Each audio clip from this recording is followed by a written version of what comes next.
महादेवपुरी गांव के जंगल में पीलू अपना एक छोटा सा पराठे का ठेला चलाती थी। वो बहुत गरीब थी और उसका पति बंटी कबूतर फर्नीचर रिपेयरिंग का काम करता था। पीलू चिड़िया और बंटी दोनों हनुमान जी की भक्ति किया करते थे। वो लोग हर दिन हनुमान जी को भोग लगाते थे और राम नाम का जाप किया करते थे। एक दिन बंटी जब काम से लौट रहा था तब उस पर कुछ अनजान गुंडे हमला कर देते हैं और वो बुरी तरह से घायल हो जाता है। कालू कौवा भी पीलू की दुकान के सामने अपनी खाने की दुकान चलाता था। वो ये सुनकर बहुत खुश होता है कि पीलू के घर मुसीबत आई है। हे हनुमान जी, ये क्या हो गया? इन्होंने किसी का क्या बिगाड़ा था? अब आप ही हमारी सहायता कीजिए। पीलू, दुखी मत हो।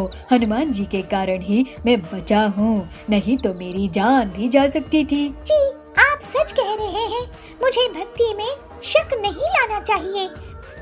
मैं थोड़े गहने बेच कर आती हूँ जिससे आपका इलाज हो सके, क्योंकि अब मुझे भी थोड़े दिनों तक दुकान बंद रखनी पड़ेगी आपकी देखभाल के लिए। तो गहने बेचने से कुछ पैसे घर के काम भी आ जाएंगे। मैं तुम्हारे लिए और गहने बनवा दूंगा पीलू, मुझे बहुत बुरा लग रहा है। आप किसी बात की फिक्र मत कीजिए, हनुमान जी हमारे साथ है, बस यही काफी है। पीलू गहने बेचने के लिए जाती है, लेकिन बीच रास्ते में उसको वही अनजान लुटेरे मिलते हैं और उसे गहने लूट लेते हैं।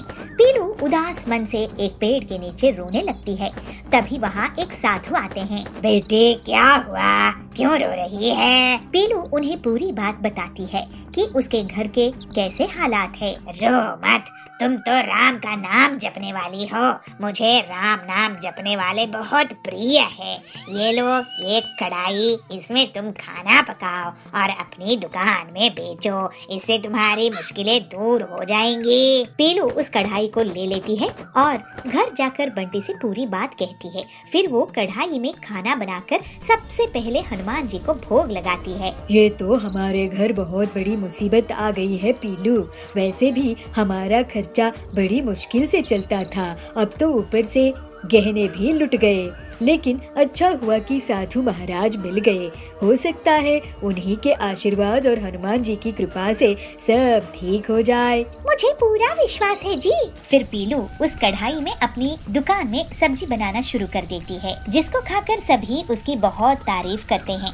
और उस कढ़ाई से सब्जी तब तक खत्म नहीं होती जब तक कि सभी ग्राहक खा नहीं लेते थे। पीलू ये देखकर हनुमान जी को और उस साधु बाबा को याद करती है। आपकी बहुत दया है हनुमान जी। जय सिया राम, जय सिया राम, जय सिया राम। अब बेटी पीलू, कितनी स्वादिष्ट सब्जी बनाई हो। ऐसी सब्जी हर रोज तुम हमें खिलाया करो। तुम्हारे हाथों में तो जादू है। हाँ हरिया भाई, ये कमाल तो सिर्फ पीलू दीदी ही कर सकती है। इनके खाने की जितनी तारीफ की जाए कम है। मेरे घर के लिए 5 प्लेट खाना पैक कर दो पीलू दीदी। पीलू की दुकान में कमाई होती देखकर कालू कौवा बहुत जलने लगता है। वो पीलू को नुकसान पहुंचाने के बारे में सोचता है। इसकी दुकान तो अब जोर शोर से चलने लगी है, मुझे इसकी काट निकालनी पड़ेगी, नहीं तो मेरी दुकान बंद हो जाएगी। इसके पास ये चमत्कारी कढ़ाई आई है कहाँ से? इसको मैं चोरी करवा लूंगा, उसके बाद ये लोग भिखारी हो जाएंगे। कालू उसी रात को उन अनजान बदमाशों से मिलता है और उन्हें पीलू के घर से कढ़ाई चुराने के लिए पैसे देता है। पीलू अपने घर में हनुमान जी की आरती करती है और बंटी को दवाइयाँ खिलाती है। इसके बाद दोनों पति पत्नी राम नाम का जाप करते हैं, खाना खाते हैं और वो सो जाते हैं। उनके घर अनजान बदमाश घुसते हैं और चुपचाप झांक कर देखते हैं। बंटी और पीलू आराम से सो रहे थे। वो सब अंदर आते हैं और उस कढ़ाई को उठाने की कोशिश करने लगते हैं, लेकिन तभी वो कढ़ाई अचानक से बहुत बड़ी हो जाती है और वो सारे बदमाश उस कढ़ाई के नीचे दब जाते हैं और चीख उठते हैं। अरे, ये तो वही बदमाश है जिन्होंने मेरे गहने लूटे थे। पीलू की चिल्लाना देख बंटी उठता है और देखता है, इन्हीं लोगों ने मुझ पर हमला किया था। ये लोग साधु बाबा जी की चमत्कारी कढ़ाई चुराने आए थे। वो साधु बाबा कोई और नहीं थे, हनुमान जी ही थे। उन्हीं के ऐसे चमत्कार हो सकते हैं। हमें माफ कर दो हनुमान भक्तों, हमें तो कालू ने तुम्हारे यहाँ भेजा था। और फिर पीलू और बंटी पुलिस को बुलाते हैं और पुलिस उन बदमाशों को और उनके कहने पर कालू को पकड़ कर ले आती है। बंटी और पीलू हनुमान जी से प्रार्थना करते हैं। हे हनुमान जी, आपकी दया अपरंपार है, आपकी जय हो। जय सिया राम, जय हो। कालू अपने लालच के कारण जेल में जा चुका था। बंटी और पीलू अपनी मेहनत और हनुमान जी की भक्ति करते हुए दुकान चलाते हैं और उस कढ़ाई में खाना बनाते हैं। वो लोग हर रोज अब गरीब लोगों को मुफ्त में खाना भी देते थे और हंसी खुशी रहने लगते हैं। झालपुर के गांव में इस साल बहुत गर्मी पड़ रही थी। पीलू एक किसान के परिवार से आती थी। वो लोग बहुत गरीब थे, लेकिन पीलू पढ़ने में बहुत होशियार थी। हमेशा हर समस्या का हल अपने तेज दिमाग से ढूंढ निकालती थी। ऐसे ही एक दिन बबली पीलू से कहती है, ए पीलू, हम सब लोग कहीं घूमने के लिए चलते हैं। तू तो कभी भी घूमने नहीं गई है। तो सुंदरी बोलती है, हाँ, किसी हिल स्टेशन चलते हैं। इस साल गर्मी ने बुरा हाल कर रखा है। हाँ, शिमला चलते हैं। तो पीलू कहती है, ट्रेन का टिकट कितने में पड़ेगा? तो बबली बोलती है, ट्रेन नहीं, मेरी गाड़ी में चलेंगे, सब एंजॉय करेंगे। तो पीलू बोलती है, लेकिन बबली, तुझे पता भी है क्या कि शिमला जाने में कितना पेट्रोल खर्च होगा और एनवायरनमेंट को कितना नुकसान होगा? लेकिन एक ट्रिप से कितना नुकसान हो जाएगा पीलू? देखो, हर साल गर्मी बढ़ती ही जा रही है क्योंकि पोल्यूशन बहुत बढ़ गया है और पेट्रोल के पैसे बचाकर हम ट्रिप में और एंजॉयमेंट कर लेंगे। तो सुंदरी बोलती है, तो तू ही कोई तरीका बता। इसके बाद पीलू सोच में पड़ जाती है, क्यों ना हम इलेक्ट्रिक व्हीकल में चले? लेकिन बैटरी चार्ज हर जगह नहीं होती है। तो चलो हम सोलार कार ही बना लेते हैं। इतनी तेज गर्मी है, सोलार बैटरी तो खूब चलेगी। फिर सब सहेलियां खुश होकर ट्रिप के पेट्रोल में खर्च होने वाले पैसों से सोलार कार के लिए सामान खरीदने लगती है। पीलू सभी को काम में लगा देती है। कोई सोलार पैनल फिट कर रही है, कोई इलेक्ट्रिक वायरिंग कर रही है। पीलू सोलार पैनल को कार में फिट कर देती है और एसी वगैरह का कनेक्शन लगा देती है। देखो, सिर्फ 3 दिनों में ही हमारी सोलार कार तैयार हो गई। ये सब तुम्हारे दिमाग का नतीजा है। अरे नहीं, ये हमारी मेहनत का नतीजा है। फिर वो सहेलियां घूमने चली जाती है। शिमला पहुंचकर वहाँ जब वो घूम रही होती है तो एक आदमी उन्हें मिलता है। मैं बबलू हूँ। मैं यूएन में एनवायरनमेंट डे का ऑफिसर हूँ। आप लोगों ने ये सोलार कार कहाँ से ली है? हमने ये कार खरीदी नहीं है, बल्कि इसे हमारी सहेली पीलू ने बनाई है। अरे वाह पीलू जी, आप तो कमाल कर दिया। मैं ऐसे ही अपनी पढ़ाई का उपयोग करती हूँ। मेरी सहेलियों ने मेरा साथ दी, इसलिए मैं ये कार बना पाई। फिर बबलू उनकी कार की टेस्टिंग करता है और बताता है कि सोलार कार के लिए पीलू को 2 लाख का इनाम मिलेगा। तो पीलू कहती है, वर्ल्ड एनवायरनमेंट डे के लिए मेरा काम आपको पसंद आया? मैं इसके लिए बहुत खुश हूँ। फिर पीलू बबली की मदद से सोलार कार बनाने का काम शुरू कर देती है और उसका बहुत नाम होता है। कुछ ही महीनों में पीलू बहुत अमीर हो जाती है। 1 साल बाद पीलू की शादी एनवायरनमेंट ऑफिसर बबलू से हो जाती है और वो हंसी खुशी रहने लगती है। आचार्य जयसूर्या अपने पर्यटन के दौरान गांव-गांव जाके वहां के लोगों को अपनी प्रवचन से अच्छी बातें सिखाते थे। आचार्य के मधुर वाणी और सत्य विचार से वहां के लोग बहुत प्रभावित होते थे। आचार्य के विचारों को अपने जीवन में लागू करके बहुत सारे लोग सद्गुणी बन गए थे। एक दिन पंढरपुर में आचार्य का प्रवचन चालू था। सज्जनों, अगर हम किसी का बुरा चाहते हैं तो हमारा भी बुरा होगा। अगर हमारे विचार अच्छे रहेंगे तो हमारे साथ भी अच्छा ही होगा। कितना सीधा साधा है यह विचार।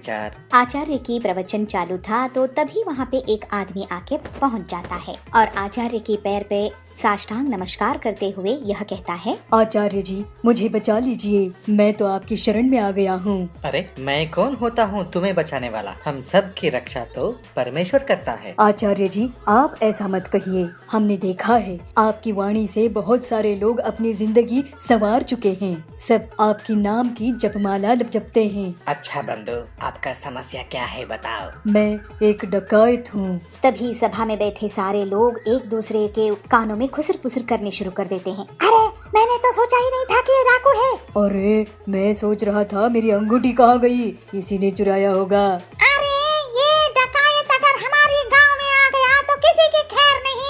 लोगों की खुसर पुसर सुनते ही वह डकायत बोलता है, अरे, मैंने जिंदगी बहुत देख ली है आचार्य जी, मुझे कुछ अच्छा नहीं लग रहा है। मैंने लोगों को लूट कर जमाया हुआ धन मुझे रात को नींद नहीं करने दे रहा है। अरे, तुम्हारे कर्मों का तुम्हें पश्चाताप है तो तुम्हारी समस्या क्या है? आचार्य जी, मैं ये सब छोड़ के सीधी साधी जिंदगी जीना चाहता हूँ, इसीलिए आपकी शरण में आया हूँ, मुझे मार्गदर्शन कीजिए। आचार्य डकायत की दुविधा समझते हैं और उसे कहते हैं, अरे वो तो बहुत ही आसान है। आज से अपना कुकर्म छोड़ दो और ये मन में ठान लो और उसी के पथ पे चल पड़ो। धन्योस्मि आचार्य जी, जो आपने कहा मैं उसी पथ पे चलूंगा। आचार्य जी अपने प्रवचन उस गांव में खत्म करके दूसरे गांव, तीसरे गांव ऐसे ही पर्यटन करते रहे। तो एक दिन वही डकायत फिर से आचार्य जी से मिलता है। आचार्य, आपने जो कहा था उस रास्ते पे चलने की मैंने बहुत कोशिश की, मगर क्या करे, मेरे हाथों को चोरी करने की आदत हो गई है, छूट ही नहीं रही है। आचार्य, कोई दूसरा उपाय बता दीजिए ताकि मैं भी अच्छा इंसान बन के जिंदगी बिता सकूं। आचार्य हंसते हुए कहते हैं, अच्छा ये बात है, तुम आदत से मजबूर हो तो ठीक है, तुम हर दिन अपने ही काम करते रहना, मगर तुम जो भी काम करोगे उसे मेरे प्रवचन में आके बताते रहना, तब तुम्हें कोई पाप नहीं लगेगा। आचार्य की बात को सुन के डकायत को अच्छा लगा तो कहता है, अरे ये तो आसान है, मैं चोरी भी करूंगा मगर पाप भी मुझे नहीं लगेगा। आज से ही मैं जो भी चोरी करूंगा आपके प्रवचन में आके सबको बता दूंगा। ऐसे कह के डकायत वहाँ से निकल जाता है और कितने ही दिन बीत गए मगर डकायत वापस नहीं आता है आचार्य के पास। तभी अचानक एक दिन आचार्य के शिष्य को उसकी याद आती है और शिष्य कहते हैं, गुरुजी, कितने दिन हो गए लेकिन वो डकायत तो आज तक आपके पास वापस आया ही नहीं, तो इसका मतलब आपका बताया हुए बातों से उसके ऊपर कोई भी प्रभाव नहीं हुआ क्या? ऐसा नहीं है मेरा शिष्य, उस पर प्रभाव हुआ है तभी उसी ने वापस नहीं आया। मेरा कहना है उसने चोरी करना छोड़ दिया होगा, इसीलिए उसने यहाँ नहीं आया है, वरना वो कभी का आ जाता। मगर गुरुजी, ये कैसे हो सकता है? उस डकायत को अपने चोरी करना छोड़ने की लालच थी। चोरी करना बहुत ही आसान है शिष्य, लेकिन उसे सबके सामने ऐलान करना, अपने आप को उससे प्रायश्चित करना बहुत ही कठिन होता है। और यह बात उसे समझ में आ गया है और अच्छे काम करने की बातें मेरे पास आके बताने की वजह भी नहीं है, और इसीलिए मुझे तो विश्वास है वो डाकू सुधर गया होगा। ऐसे कह के आचार्य अपने शिष्य को विवरण देते हैं। और एक दिन आचार्य की प्रवचन चल रही थी तो उसी गांव में रहने वाला वह डकायत आचार्य को मिलने आया और आचार्य से कह रहा है, आचार्य, आपकी वाणी ने मेरे जीवन की पथ ही बदल दी। मैं अब जिंदगी से बहुत खुश हूँ। उस दिन से आज तक मैंने एक भी चोरी नहीं की। भले ही मैं कुछ दिन भूखा था मगर आज मैं कष्ट से अपनी जिंदगी को संवार रहा हूँ। कहते हैं ना, श्रम का फल मीठा होता है, तो मुझे भी यह श्रम बहुत आनंद दे रहा है। आपके आशीर्वाद मुझ पर सदा ऐसे ही बने रहे आचार्य। ऐसे कह के साष्टांग नमस्कार करता है। यह बातें सुनकर आचार्य की मन भी बहुत प्रसन्न हुआ और वह डकायत को कहते हैं, अब तुम्हें कोई प्रायश्चित की जरूरत नहीं है, अब तो तुम सदाचारी बन गए हो, तुम सदा सुखी रहो। ऐसे कहते हुए आचार्य अपने प्रवचन के लिए अगले गांव निकल पड़ते हैं।